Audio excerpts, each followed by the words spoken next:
in this video, we'll talk a little bit about how we import a project and move a project. Now, this is important, and this is one of the things that unfortunately is a little confusing. It's actually kind of straightforward, but it isn't quite sort of what you would expect.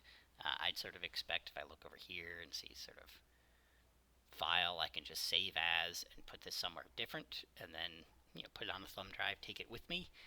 Uh, it's not really how it works. So the way that Unity works is your project is just self-contained in its own folder. So all we need to do is find where our project is.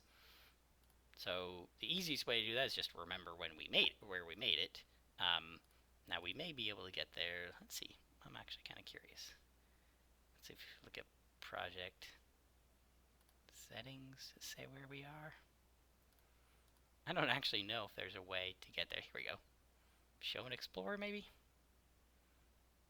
Yeah, so you'll see here's the asset folder for this particular project. This particular project called Doster Unit 1. We don't want this, we want above. So this is a subfolder of what we actually want. We want this, Doster Unit 1. So we could take this, we could transfer this to, say, a thumb drive, and then we can re-import. So what I'm going to do is I'm going to take this, I'm going to put it somewhere else. So I'm going to copy this, say, out of my desktop. It's going to take a little while because it is a lot of files. I know it's only 200 something megabytes, but you'll see it is 17,000 something files. So it takes a little while to actually copy. Just for you computer science people out there, transferring one big file is far more efficient than transferring a bunch of little files because you have all of this initialization picture in terms of starting a new transfer for the first time for any given file. So since there's 17,000, it takes quite a while. What you might want to have the students do is zip this, and while this is going, we'll go ahead and tinker with that because I should have the firepower on here to handle that.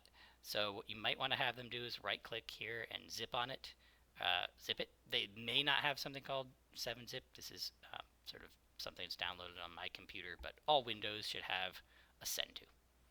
And send to compressed zip folder, and you'll see this will compress all these files, and then they can move this onto a thumb drive.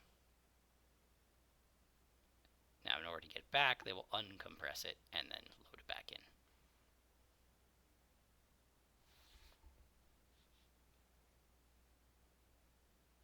So I don't think we'll bother pausing because it looks like it's only about 30 seconds here. Looks like the other one's still going. Again, it's a lot of files, so it does take a while. This is also what I mentioned before, one of the reasons I try not to put this on a cloud drive, because since there's so many files, there are so many things to sync, and it just ends up being a little bit of a pain. Oh, that's not good. So it looks like since I have this open, it didn't actually zip, and that might be what happened here as well.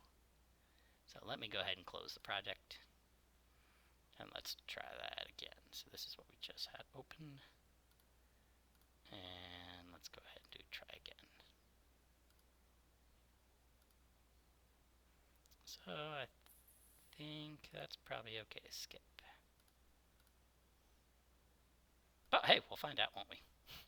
So we have Doster Unit 1. So I'm just going to rename this. I'm going to rename this sample import. And I'm just going to move it somewhere. Now, I'm going to move it into this Unity folder. It does not have to be where it is. So I just have it here again so I don't have to deal with syncing. So now we're going to import this project. So picture we're treating this as if it were on a separate computer, and we are importing onto a new computer. Now, I know it was all done on the same computer, but nonetheless, the process is exactly the same. We're going to create a new project. So actually, no, I think the better way to do this is, there we go. We're going to add project from disk. Sorry about that, not a new project. So add project from disk. And you'll see here, sample import, add project, and there you go.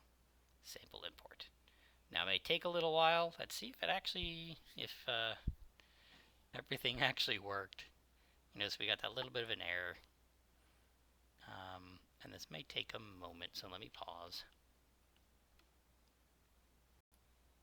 And you'll see, here we go. So here's our sample import, and it looks like all of our elements are right here. So that's what the students are going to have to do when they're all done. Transfer everything to a thumb drive, make sure you transfer the whole folders, and then they'll be able to open their projects back up from home, show off their